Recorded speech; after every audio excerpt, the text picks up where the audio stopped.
నిధే సర్వవిద్యానాం విసజే భవరోగిణాం గురువే సర్వలోకానాం దక్షిణామూర్తయే నమః. జ్యోతిషాభిమానులందరికీ నమస్కారం. గురువు దేవగురువు బృహస్పతి 2025 మే నెల 14వ తారీఖు రాత్రి అనగా బుధవారం రోజు రాత్రి 11:30 మృగశిర నక్షత్రం 3వ పాదము ద్వారా మిథున రాశిలోనికి ప్రవేశిస్తున్నాడు. సహజంగానే ఈ గురువు ఒక్కొక్క రాశిలో సంవత్సర కాలం ఆయన ప్రయాణం కొనసాగుతుంది. మనకు సూర్య భగవానుడు 30 రోజులు, చంద్రుడు 1.5 రోజు నుంచి 2 రోజులు మాత్రమే ఒక్కొక్క రాశిలో ప్రయాణం చేస్తారు. అలాగే కుజుడు 40 నుంచి 45 రోజులు ప్రయాణం చేస్తాడు ఒక్కొక్క రాశిలో. బుధుడు 30 రోజులు ప్రయాణం చేస్తాడు. గురువు 1 సంవత్సర కాలం పాటు ఒక్కొక్క రాశిలో ప్రయాణం చేస్తాడు. శుక్రుడు 30 రోజులు మాత్రమే ఒక్కొక్క రాశిలో ప్రయాణం చేస్తాడు. శని భగవానుడు 2.5 సంవత్సరం ఒక్కొక్క రాశిలో ప్రయాణం చేస్తాడు. ఇక రాహుకేతువులు, ఛాయాగ్రహాలైనటువంటి రాహుకేతువులు ఒక్కొక్క రాశిలో 1.5 సంవత్సరం ప్రయాణం చేస్తారు. కనుక గురువు ఇప్పుడు మిథున రాశిలోనికి ప్రవేశించడం వల్ల మే 14న ఇంకా 1 సంవత్సర కాలం ఆయన మిథున రాశిలోనే సంచారం కొనసాగేటువంటి పరిస్థితి కనిపిస్తుంది. అయితే ఈ గురువుకు నవగ్రహాల్లో ఒక ప్రత్యేకమైనటువంటి విశిష్టమైనటువంటి ఉన్నతమైనటువంటి స్థానం ఉంది. ఎందుకు అంటే స్వదేశే పూజ్యతే రాజా విద్వాన్ సర్వత్ర పూజ్యతే అని సంస్కృతంలో ఒక మంచి మాట సుభాషితం ఉంది. దీని అర్థం ఏంటంటే రాజు ఆ దేశంలో మాత్రమే, ఏ దేశానికి ఆయన రాజు అక్కడ మాత్రమే ఆయన గౌరవింపబడతాడు, పూజింపబడతాడు, అభినందింపబడతాడు. కానీ గురువు సర్వత్రా అన్ని చోట్ల ఆయన పూజనీయుడే. ఎందుకంటే సకల విద్యాపారంగతుడు గనక, విద్యావంతుడు గనక గురువుకు ఎక్కడా కూడా మంచి పేరు ఉంటుంది. ఆయన అందరూ గౌరవిస్తారు, పూజిస్తారు అని ఈ మాటకు అర్థం. గురువు మంచి సత్ప్రవర్తన కలిగినటువంటి వ్యక్తి, సకల కోవిదుడు, పరోపకారి, విద్యావేత్త. ఆయన 10 మందికి మంచి చెప్పేటువంటి గుణం కలిగినటువంటి వాడు. అటువంటి గురువు వ్యాపకుడు, విస్తారకుడు. ఆయన చేసేటువంటి పని అతి సునాయాసంగా విస్తరింపజేయడానికి అవకాశం ఉంటుంది. ఆయన మాటకు కారకుడవుతాడు, ఆయన చేసేటువంటి పనులకు కారకుడవుతాడు. సహజంగానే మనకు విద్యాబుద్ధులు నేర్పేటువంటి మనం గురువులను చూస్తూ ఉంటాం. చిన్న తరగతి నుంచి కూడా యూనివర్సిటీ లెవెల్ వరకు ఉన్నటువంటి మనకు ఒక ఉపాధ్యాయుడి దగ్గర నుంచి ఆచార్యుల వరకు ఎందరో గురువులు మన జీవితంలో మనం చూస్తూ ఉంటాం. వీరందరూ కూడా వారి మనసులో ఉన్నటువంటి ఆశయాల్ని, వారి మనసులో ఉన్నటువంటి మంచి మాటలను మన హృదయాల్లో దాన్ని నాటి మనము అభివృద్ధి పదంలో ముందుకు వెళ్ళాలని కోరుకునేటువంటి నిస్వార్థపరులు గురువులంతా కూడా. వారి యొక్క ముఖారాన్ని అనగా ముఖారవిందాన్ని, వారి యొక్క స్వరూపాన్ని, వారి ముఖాన్ని వారు అద్దంలో చూసుకున్నట్టుగా విద్యార్థుల యొక్క ముఖాల్లో చూసుకుంటూ ఉంటారు. విద్యార్థుల యొక్క ముఖాలని అద్దాలుగా భావించి అక్కడ వారి ప్రతిబింబాన్ని చూస్తారు.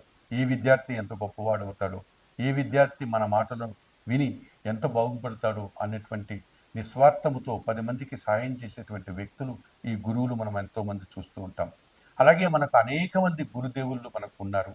వారి యొక్క ఉపన్యాసాలు, వారి యొక్క మాటలు, ఆ మాటల వల్ల బాగుపడినటువంటి సందర్భాలు మనకెంతో కనిపిస్తూ ఉంటుంది.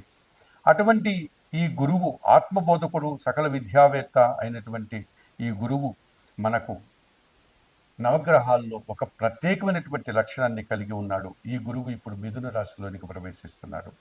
గురువు ఒక్కొక్క రాశిలోనికి ప్రవేశించినప్పుడు ఒక్కొక్క నదికి పుష్కరాలు రావడానికి అవకాశం ఉంటుంది. ఇప్పుడు మిథున రాశిలోనికి గురువు రావడం వల్ల సరస్వతి నదికి పుష్కరాలు వస్తాయి. అనగా గురువు పుష్కరుడుగా మారి ఆ నదిలోనికి ప్రవేశించడం వల్ల ఆ నదీ జలాలంతా కూడా పవిత్రమవుతాయి, పునీతమవుతాయి. కనుక మే నెల 14వ తారీఖు రాత్రి గురువు మిథున రాశిలోనికి ప్రవేశించడం వల్ల మే నెల 15వ తారీఖు గురువారం నుంచి 26వ తారీఖు వరకు కూడా ఈ 12 రోజుల కాలంలో సరస్వతి నదికి పుష్కరాలు వస్తాయి.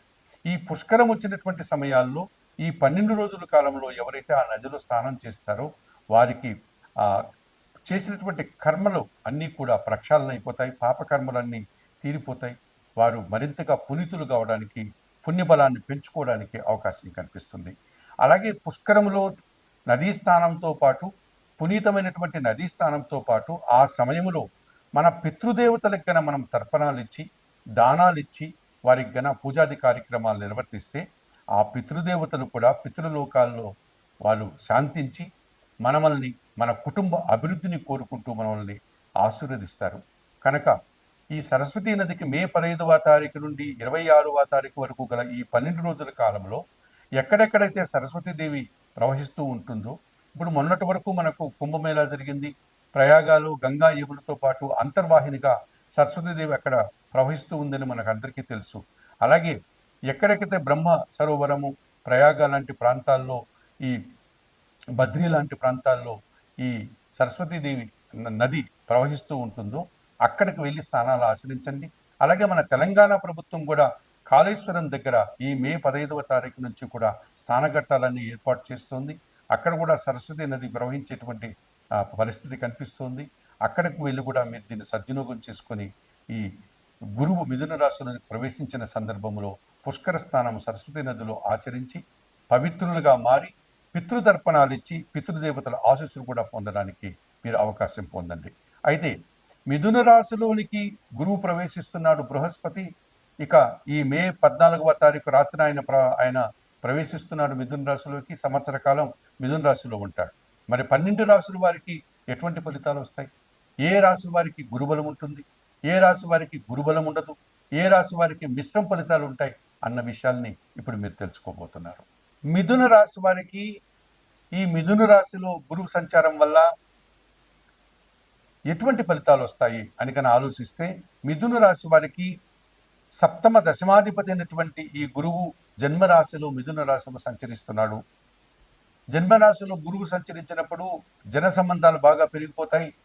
సమాజంలో వీరి యొక్క పేరు ప్రఖ్యాతులు విస్తరింప చేసేటువంటి విధానం ఉంటుంది. సత్సంబంధాలు ఏర్పడతాయి. ఈ రకంగా సమాజంలో జన సంబంధాలు ఏర్పడడం వల్ల వీరు చేసేటువంటి కార్యక్రమాలు మరింతగా ప్రజల్లోకి వెళ్ళడానికి అవకాశం ఉంటుంది. ప్రాచుర్యాన్ని పొందగలుగుతారు. అలాగే సప్తమాధిపతి గురువు గనక జీవిత భాగస్వామి వల్ల లాభాలు అందుకుంటారు. జీవిత భాగస్వామి సలహాలతో, జీవిత భాగస్వామి యొక్క సహకారంతో వీరు అభివృద్ధి పథకంలో ముందుకు వెళ్తారు. అలాగే వ్యాపార భాగస్వాముల యొక్క సహకారం పుష్కలంగా లభిస్తుంది. జనాల నుంచి కూడా వీరికి మంచి సహకారము, జనాల యొక్క అభినందనలు అందుకోగలుగుతారు.